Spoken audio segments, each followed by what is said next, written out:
Even as Democrats are standing up and proudly proclaiming no kings, Donald Trump and Republicans are embracing authoritarianism. The fight for free and fair elections is about to become much harder and more serious. In this video, I explain what Trump is up to, how all of these different pieces fit together, and what steps we can take to counter them. But first, subscribe to this channel to stay informed about how you can defend democracy. It's a very odd commentary on the days in which we are living that those of us who are standing up against Donald Trump and the Republican Party and authoritarianism have adopted "No Kings" as our slogan.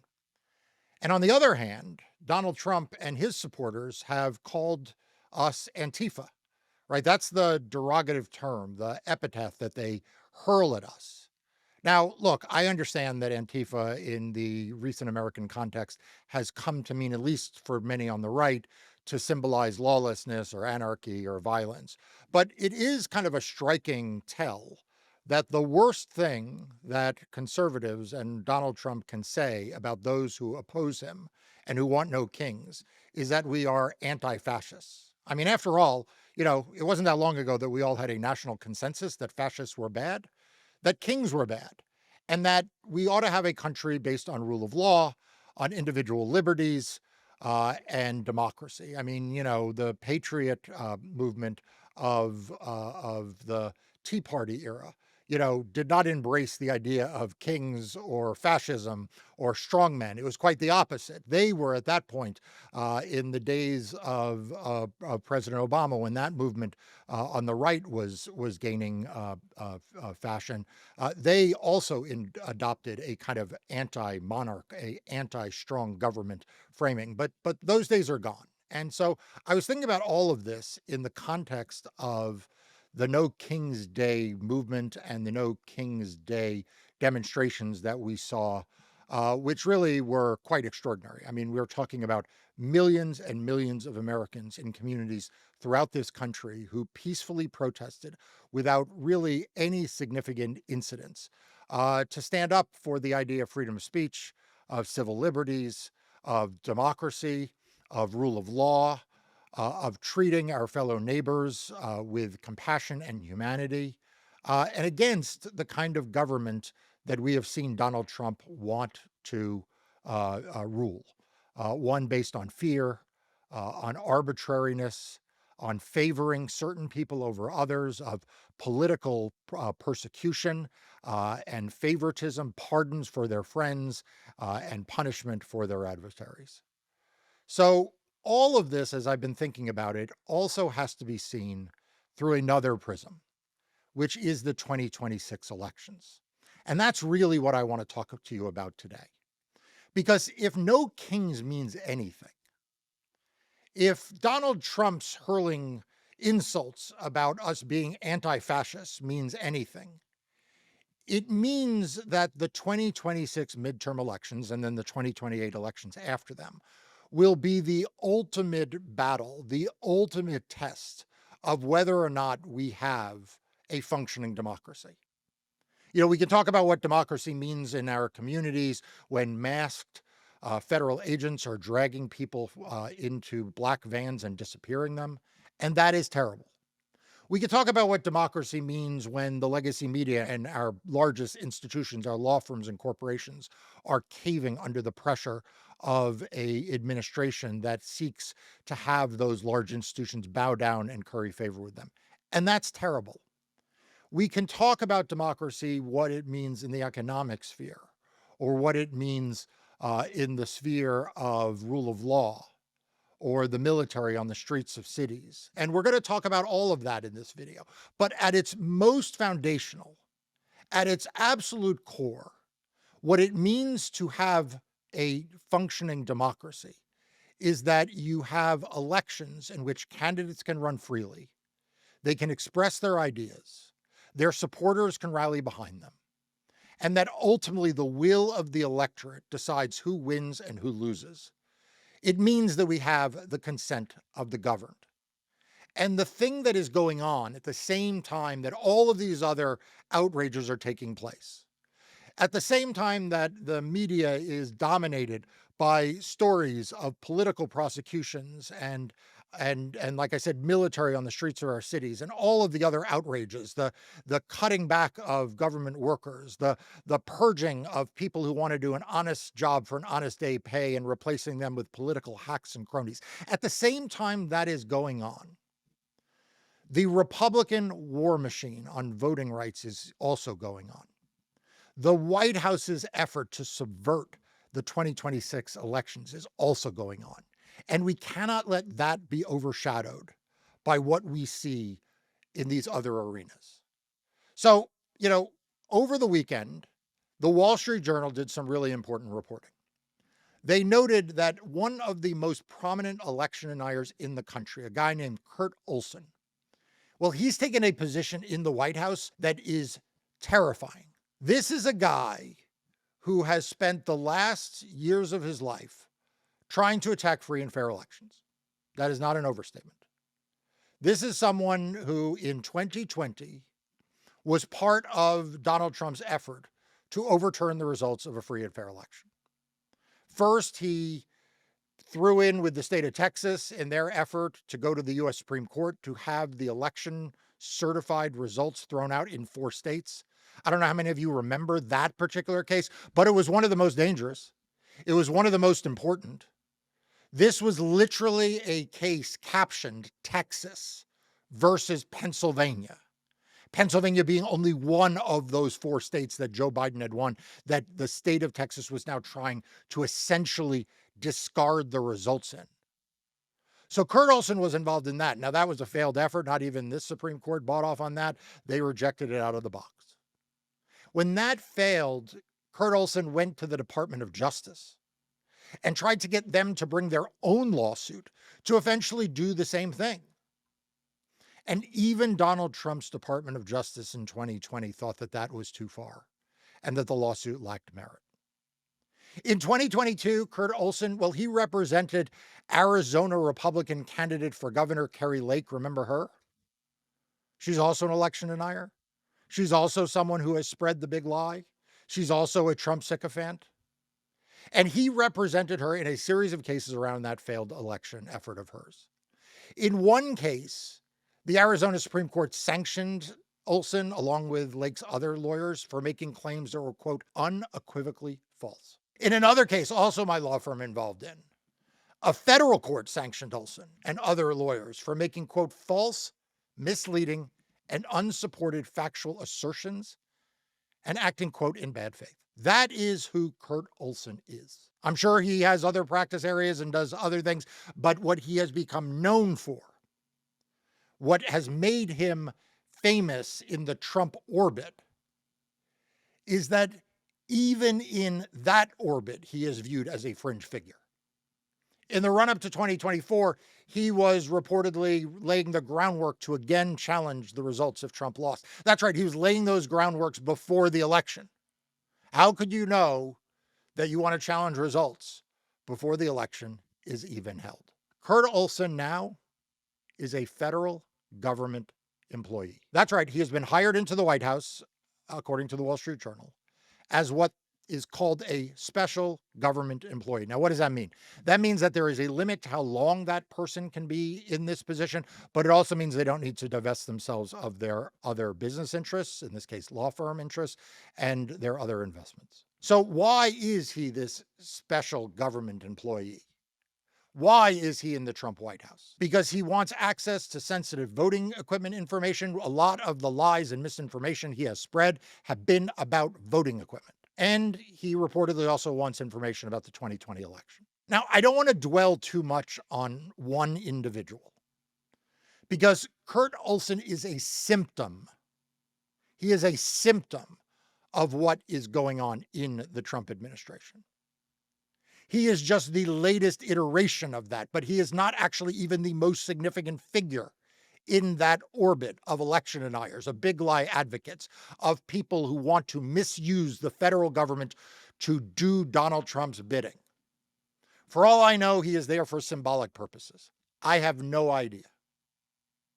What I do know is that Donald Trump's administration is staffing up and preparing to undermine free and fair elections in 2026. And if we don't start preparing for it as well, to fight back about it, if we don't start talking about it more as part of this no kings movement, as part of this effort to fight against authoritarianism, then we are going to wake up a year from now as we head towards the 2026 election, and we are going to say, what are we going to do now?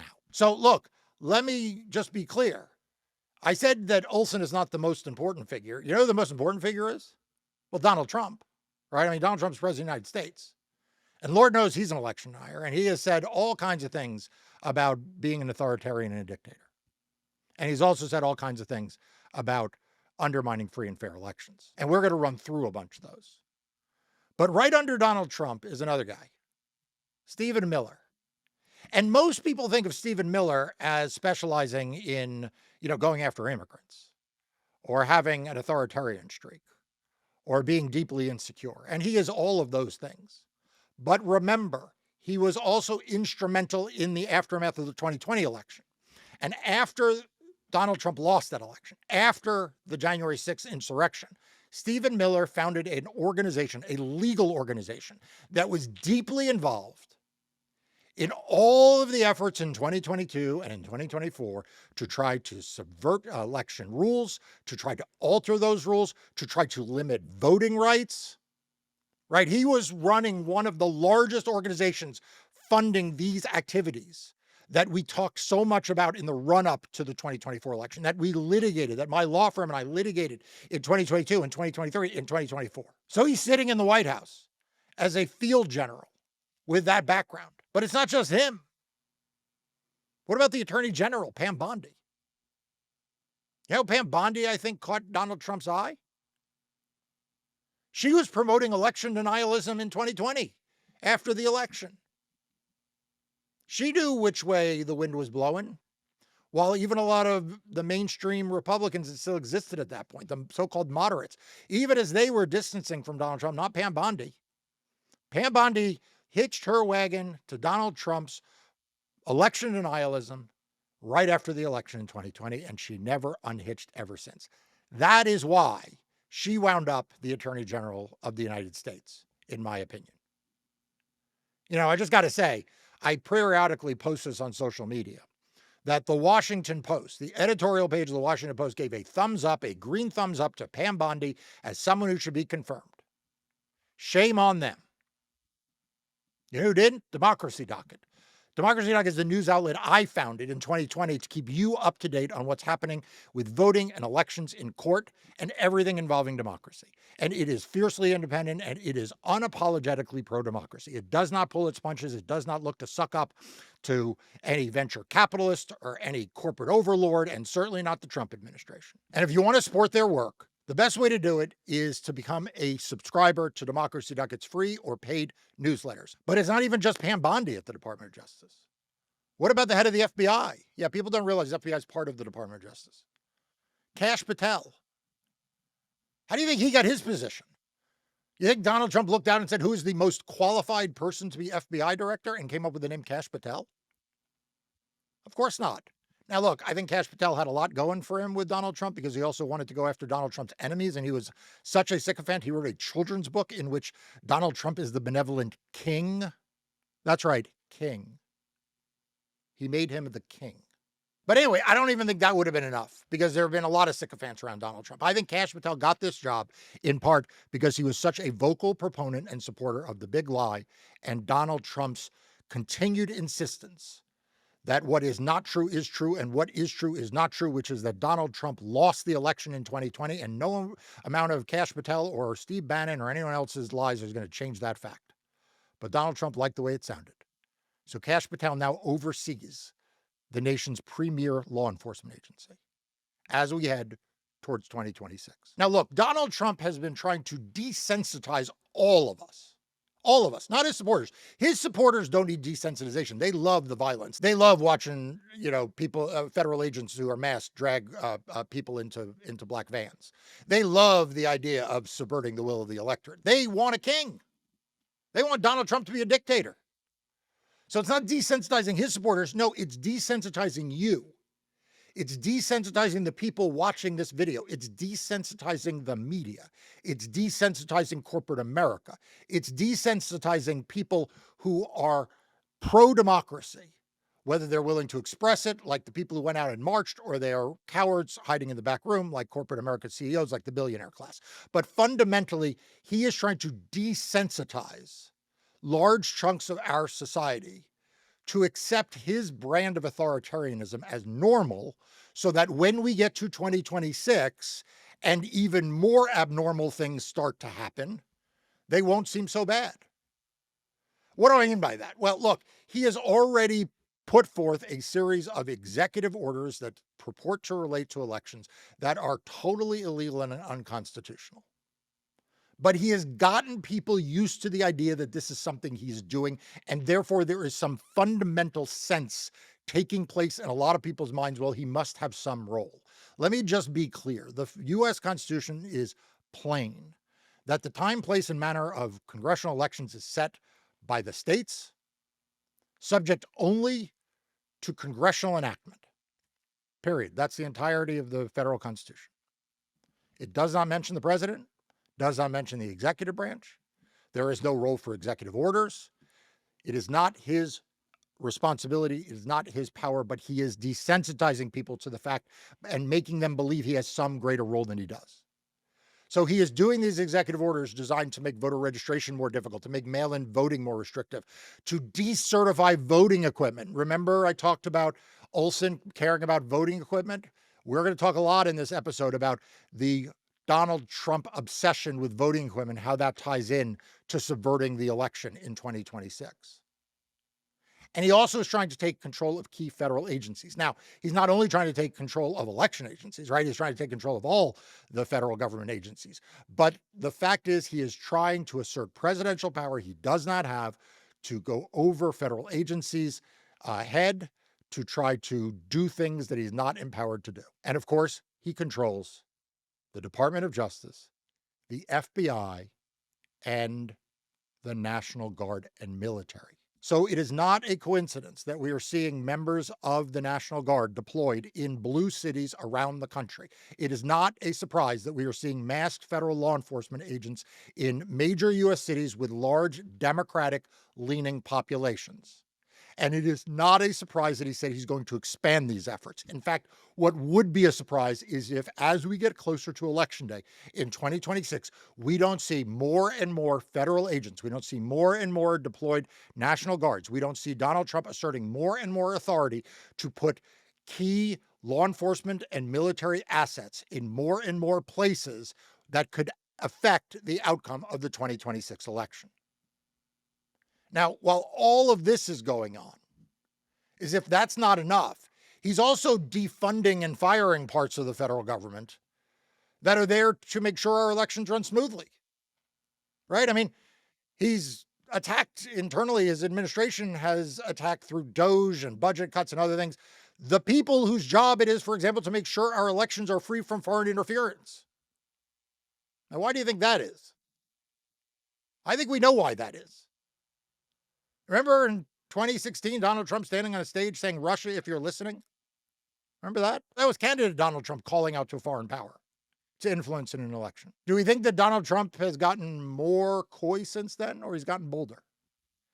Do we think that the Donald Trump who is now strutting around the world stage telling the rest of our allies that maybe they're not our allies, who seems to never have a nasty word towards Vladimir Putin?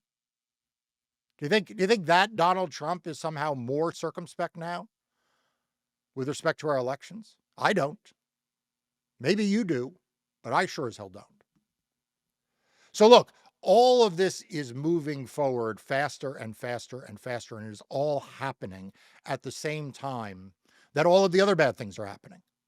It's happening at the same time that also law enforcement is in these cities, as I said, dragging people off the streets into black vans. It's also happening at the same time that the National Guard is in these cities for doing other things. It doesn't have to be an either or, it can be a both. The effort to take over executive branch agencies can both be about efforts to gut the Department of Education, to gut USAID to gut, programs that protect American workers, and also be an effort to prepare to subvert the 2026 elections. Now, let's talk about one agency in particular, because I think there has not been enough connection of the dots with respect to the Department of Justice. The Department of Justice, sits in a very interesting and critical spot in government. It is both the department that provides advice to the administration and represents the administration in court, and it is also charged with enormous powers, coercive powers of the state. Coercive powers of the state to take away people's liberty through criminal prosecution and conviction. Coercive powers of the state to investigate people, whether they have committed a crime or not, and force those people to spend lots of money on lawyers, to have many sleepless nights, and to tarnish their reputations. It is also a federal agency that has civil enforcement and the ability to also do all of those things I just listed, except for incarcerate people, except take away their liberty interest through the civil enforcement process. This is a very, very powerful agency. And when I say that Donald Trump is desensitizing us to the norms or desensitizing us to what he is doing to change the way in which he controls the government, there is no agency where that has been more true than the Department of Justice. Remember Merrick Garland? Yeah, it wasn't that long ago. Like a year ago, Merrick Garland was the Attorney General. Merrick Garland kept such a distance from the White House. I mean, a lot of us were critics of Merrick Garland. I mean, I was a critic oftentimes of Merrick Garland's lack of realism about the threats posed to our electoral system by Republicans and Republican-controlled legislatures. But fundamentally, what that was born of was Merrick Garland's belief that the Department of Justice needed to be above reproach. It needed to be completely independent of the White House. Not only did it have to be independent of the White House, it had to appear independent of the White House. It could not do anything that would suggest it might be putting a little part of a pinky on the scale, no less a thumb. This administration, they've thrown the scale out. They don't even want you to believe there is a scale, because there isn't. Pam Bondi has no independence of the White House. Kash Patel doesn't pretend to be independent of the White House. The Department of Justice takes their orders from Donald Trump. If you think that any of the high-profile enemies of Donald Trump, pick them, Comey, Tish James, even John Bolton, if you think any of those people were prosecuted because Donald Trump stayed out of it, you're out of your mind.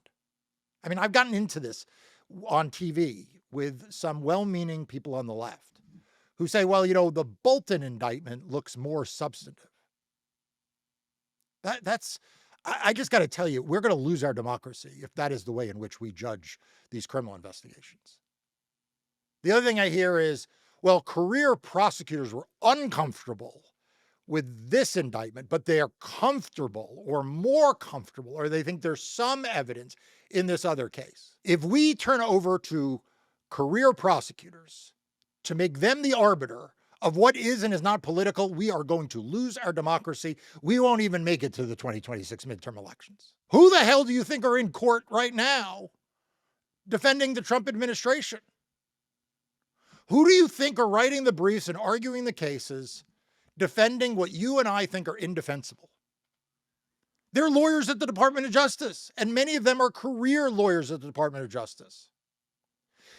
When Tish James was indicted, I was on MSNBC, and I said live on TV that every career prosecutor in that office, the Eastern District of Virginia, this is the part of the U.S. Attorney's Office in Virginia that covers Northern Virginia, I said every one of them ought to resign. And I got pushback.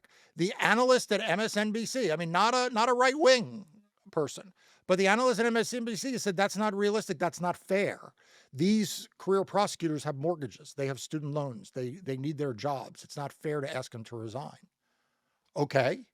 Well, if it's not fair to ask them to resign, then why do I trust them when they draft indictments against Donald Trump's political enemies? Right? It can't be both.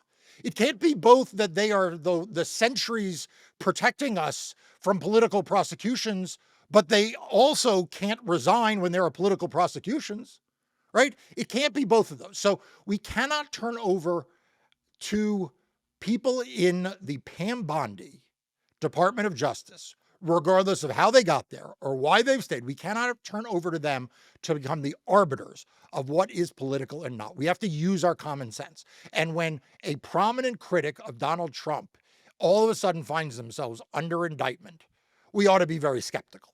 When that person has been singled out by Donald Trump as someone who Donald Trump thinks is worthy of investigation or indictment, we ought to be more than skeptical. We should start from the premise that this is a political prosecution, that the Department of Justice has been weaponized. And that should be our baseline position. Now, what does this have to do with the 2026 elections?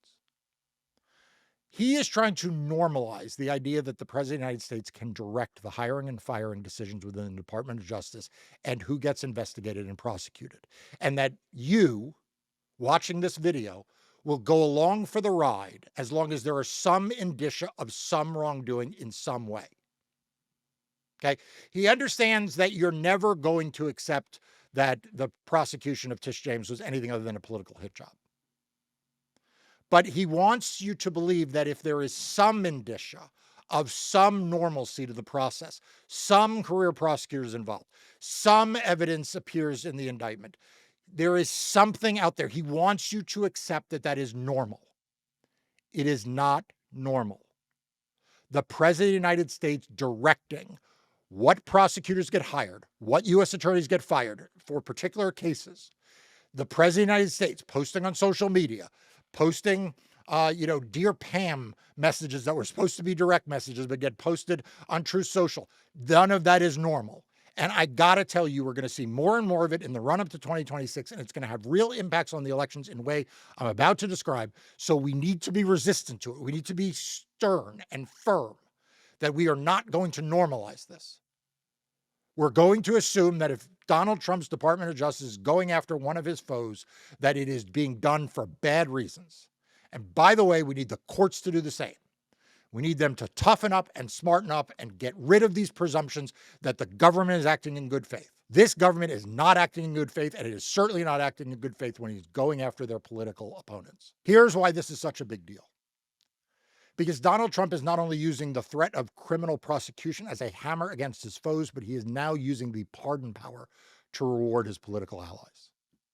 Right? We've seen this. We've seen now a number of Republican members of Congress get pardons. The most recent was George Santos.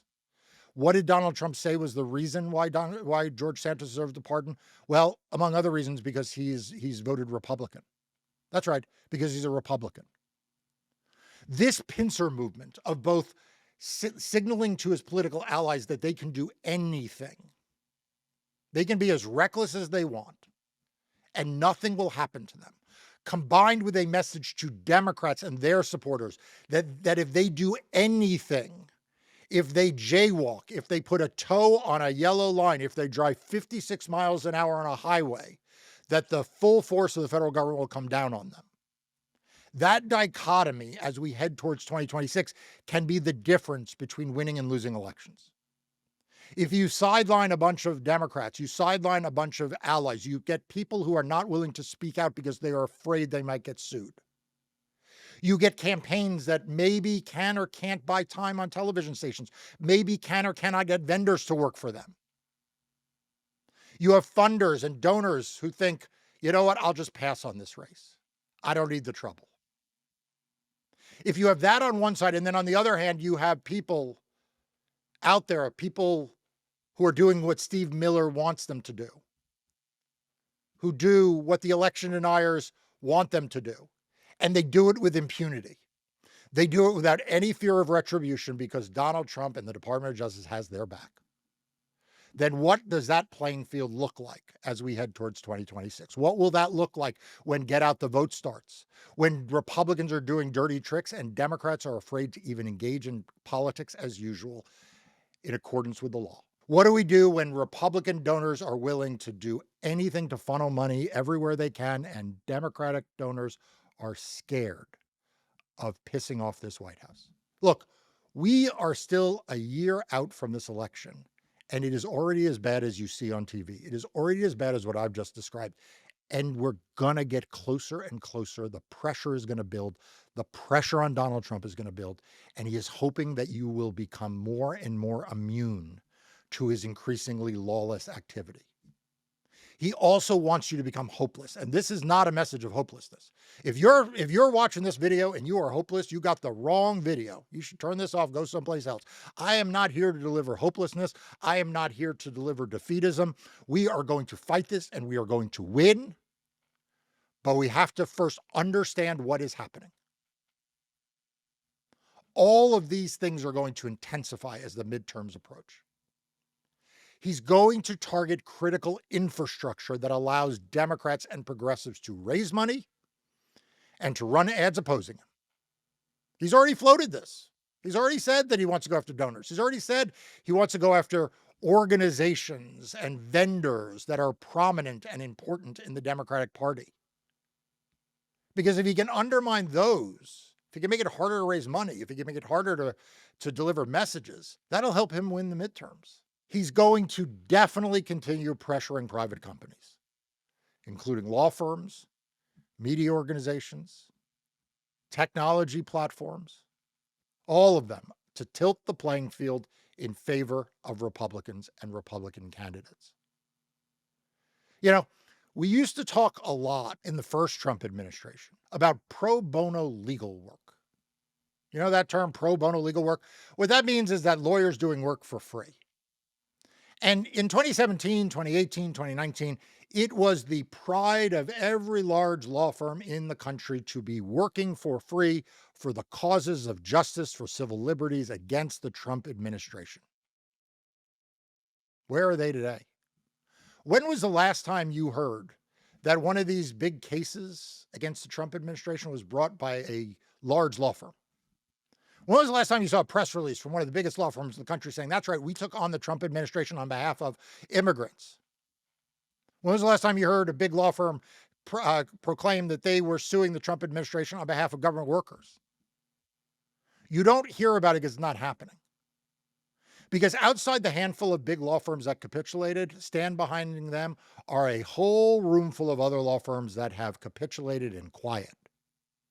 Yeah, sure. They may not have been humiliated in the Oval Office. They may not have had to ink a deal with Donald Trump. They may not be actually giving the Trump administration free legal services, but they're just as complicit because they are taking a step back and out of the way to say, hey, as we get closer to 2026, don't worry, Republicans, we're not going to do anything to get in your way. Same is true in the media. I mean, my God, has there been a more pathetic industry than legacy media in the Trump era? You know, these folks who lectured to us for years and years about how they operated without fear or favor and that they prized themselves on their adversarial journalism, their investigative reporting, that they were absolutely, wrapped in the First Amendment and ready for battle against any administration that tried to do anything. I mean, if the Biden White House thought that they were going to have the President of the United States go to Camp David and not tell every media organization, the White House press corps would not stand for it.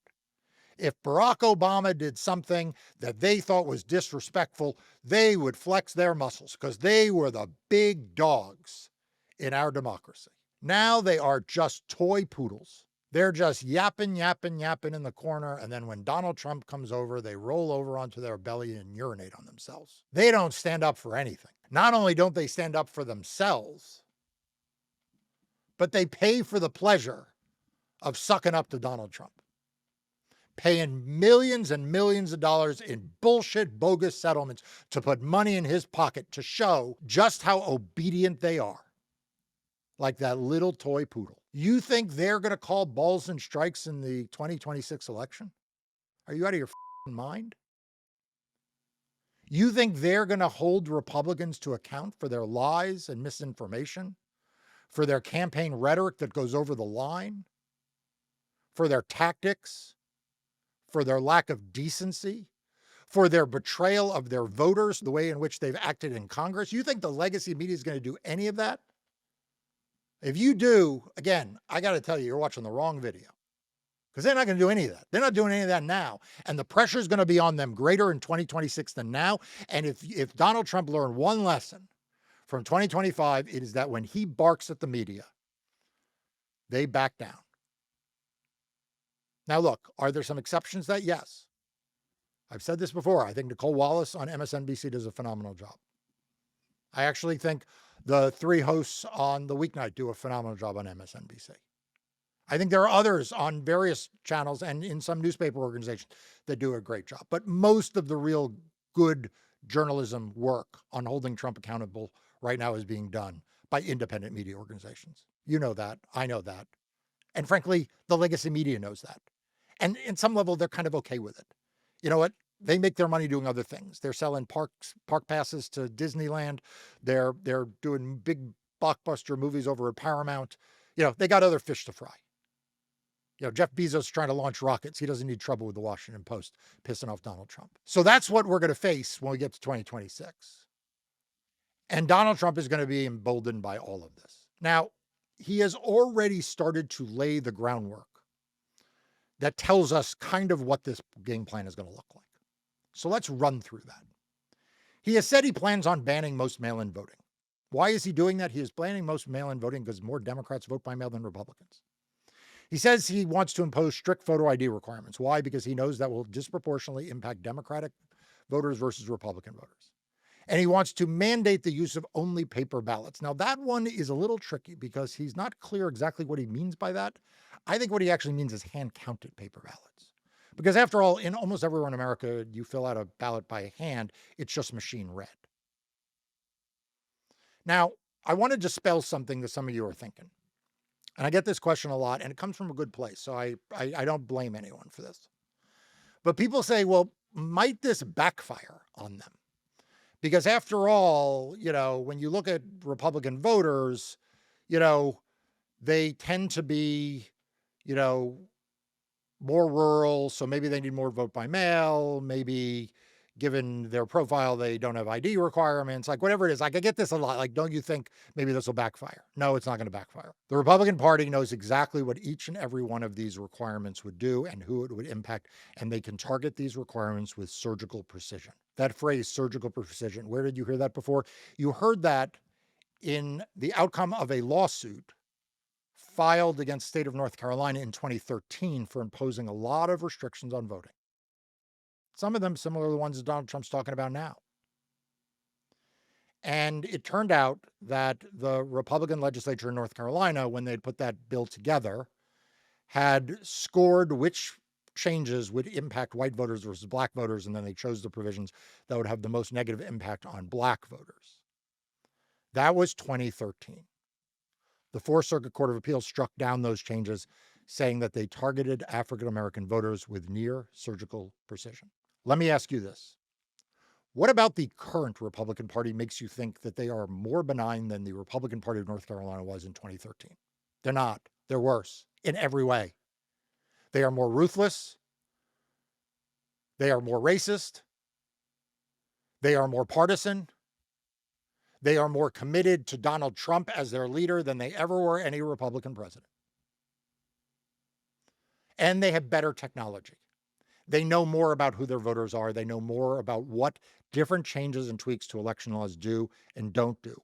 So don't believe the bullshit that the legacy media will spin you that maybe this will backfire. Anyone who is telling you that is either ignorant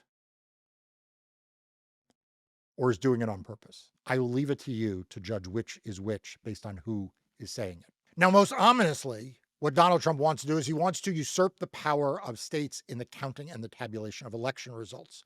He wants to turn states into his vassals. Now, this is not my speculation. Donald Trump actually posted on social media that he believes that the states, when they tabulate and count ballots, are doing it as an agent of, that's his word, agent of the federal government, and that he, the president, speaks for the federal government. That is just a lot of words to say that he believes he is in charge of what ballots count and what ballots don't. What math results from the counting of those ballots and what math doesn't. how they are tabulated, how they're certified, how they're counted, he believes is his providence. You know, I was going to say earlier when we were talking about the criminal investigations that there is a saying attributed to the head of the secret police under Joseph Stalin, show me the man and I'll show you the crime. Here, I think the correct Stalin saying is, it's not the votes that count, it's who counts the votes that matter. Both of them are applicable to Donald Trump and what we face heading into 2026. Now, there are some states Donald Trump won't have to turn into his vassals. Because after all, there are a whole bunch of states run by Republican legislatures that are already his vassals. They are already his agents. They're already doing his bidding. They're doing whatever he asks them to do. And they will just enact whatever new laws he wants them to. Want a photo ID law? They'll do that. No mail-in voting? They'll do that. How do I know? Because look what he's done with redistricting. He has demonstrated his dominance over Republican-controlled legislatures because he's forced them to enact grotesque new gerrymanders that they don't want at his direction. One of the most interesting pieces of reporting that Democracy Docket did was by reporter Jen Rice, who sat through the 10-day hearing in Texas over whether their new map, their new 5-seat Republican gerrymandered map that targeted minority voters, whether that map will stay in force or whether it'll be struck down in court. And one of the days of testimony that she reported on had the architect of that map, the person who literally drew Texas's new map. And you might think that that person was in Texas. You might think that that person was in Texas and was taking direction from the Texas legislature or even the governor of Texas. No, the map drawer is not from Texas, from Washington, D.C. And he confirmed that he took his direction on drafting that map, on putting it together from the White House.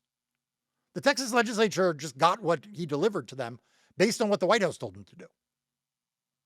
That's not going to end in Texas, and it's not going to stop with redistricting. Donald Trump's going to dictate the same kind of specifics about what he wants about voter registration, voting, vote counting, certification laws, policies, actions, timing of polls, closing of polls, like whatever it is. They're going to dictate it, and these Republican legislators, they're just going to say, okay, well, that's what the White House wants. That's what we're going to do. So the Republican voter suppression machine, the election subversion efforts, the efforts to undermine free and fair elections, it's going to have both a state and a federal component. It will have civil, criminal, and administrative tools at its disposal. It will have masked federal agencies, it will have the military, and it will have faceless, nameless bureaucrats in county offices and in state offices where Republicans control the process. It is going to be ruthless, and it is going to act as if it is above the law because the Department of Justice will tell it it's above the law. So that's the reality. Look, I'm laying this out today not to cause you to give up, because I told you we don't give up, we fight harder. But I'm telling you this today because if you don't connect this to the whole No Kings movement, if you don't understand why the other side wants to call you Antifa, anti-fascist, then you're missing the forest from the trees. Because Donald Trump cares a lot about immigration and discrimination and targeting the vulnerable and mocking the weak and punishing his enemies. But what he really wants is power. I mean, that's the coin of the realm. I mean, he likes money. He loves power. He likes some policies more than others, but he's not really a policy guy. He's just in it for the power. And the thing that stands in the way of him having complete power right now are the 2026 midterm elections. Because if you put gavels in the hands of a bunch of Democrats in the House, if you give Senate Democrats the power to block or promote legislation, including, by the way, federal judges and cabinet appointees, then Donald Trump's presidency looks a whole lot different than it does today. And he knows that. And Stephen Miller knows that. And Pam Bondi knows that. And Kash Patel knows that. They all know that. They all know that free and fair elections are the problem that they have to overcome. They are the stumbling block for Donald Trump having complete power. So when Democrats and progressives marched and protest and talk about Trump's assault on civil liberties and the rule of law, they are also standing up for citizens' right to vote and to choose their own leaders. That is what it means to stand up against a king. You can have a king that gives you civil liberties. You can have a king that even abides by some laws. You don't have any kings that abide by the outcome of free and fair elections. Not unless they're just ceremonial. And Donald Trump doesn't want to be ceremonial. So look, this is what we need to fight for. Not just for one weekend, not just for 1 week, but for every single day between now and the midterm elections. And the bad news is the day after the midterm elections, we have to start doing it all over again as we head towards 2028. This is not going to be easy. It's going to be very hard. It's going to require a lot of courage by a lot of people in everyday walks of life and people with big responsibilities. We're going to need it from our leaders, and we're going to need it from our foot soldiers. And we're going to need it from each and every one of you and each and every person who is going to vote and support Democratic candidates. I am not defeatist about this. We can overcome these things. There are still enough safeguards in our election process. There are still enough good people in the local offices that run our elections, in the state capitals, in enough states for us to overcome this. Democrats can win the midterm elections, and we can hold Donald Trump accountable and keep his power in check. Do not give up. The courts can still help defend democracy. The Republican National Committee just lost a big case in the Supreme Court of Arizona. That is not a Democratic court by any stretch of the imagination, and I was proud of the work that my law firm and others did to secure that victory. We are still winning cases in court. Judges are still doing the right things. And yes, it is harder. The elections in 2026 are going to be harder than they were in 2024 or 2022 or 2020 or before that. They are probably going to be less free and fair than they were before. But now is not the time to give up. Now is the time to stand up. Now is not the time to cower in fear. It is the time to stiff your spine and have civic courage. So this is what I want you to do.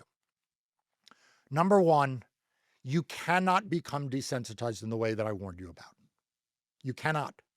You have to stay focused on what you expect of our government. Do not grade Republicans on a curve. Don't praise Donald Trump for not being tyrannical. Don't go searching for the so-called moderate Republicans. They are going to stab you in the back every single time. When you praise them, you just give them currency when they turn around and then do Trump's bidding. And they are all doing Trump's bidding. There is not a single moderate Republican in national politics today. There is not a single moderate Republican in the House or the Senate or running for the House or the Senate who would not in a heartbeat do exactly what Donald Trump wants them to do to undermine free and fair elections and democracy. So don't give them the benefit of your praise, of your support. And I need you, most importantly, to be engaged in politics. Volunteer for a campaign. If you don't want to volunteer for a campaign, volunteer for a civic organization that is promoting democracy. If you can, contribute money. Support those organizations. Support political campaigns of candidates that you support. I need you to stay active in politics, mentally as well. Don't tune it out. Seek out information, seek out ways that you can make a difference, seek out ways that you can share that information with your friends, your families, your customers, your clients, your bridge club, your dinner companions. Look, I started Democracy Docket in 2020 to be a source of accurate information about what's happening to democracy. This was at the end of Donald Trump's first term, and I kept Democracy Docket going through the Biden years because even with Joe Biden in office, this information is vital to get out. We are not the only source of this information. This is not the only video you should watch, but it's a good place to start. So do me a favor, click the subscribe button right in front of you. Hit the button that looks like a bell, because that means you'll be alerted when new content is posted on this channel. And then go to democracydocket.com, check out the news and information. And if you like it, become a free or a paid member or subscriber to get access to even more information sent straight to your inbox. The links to all of that is in the description below.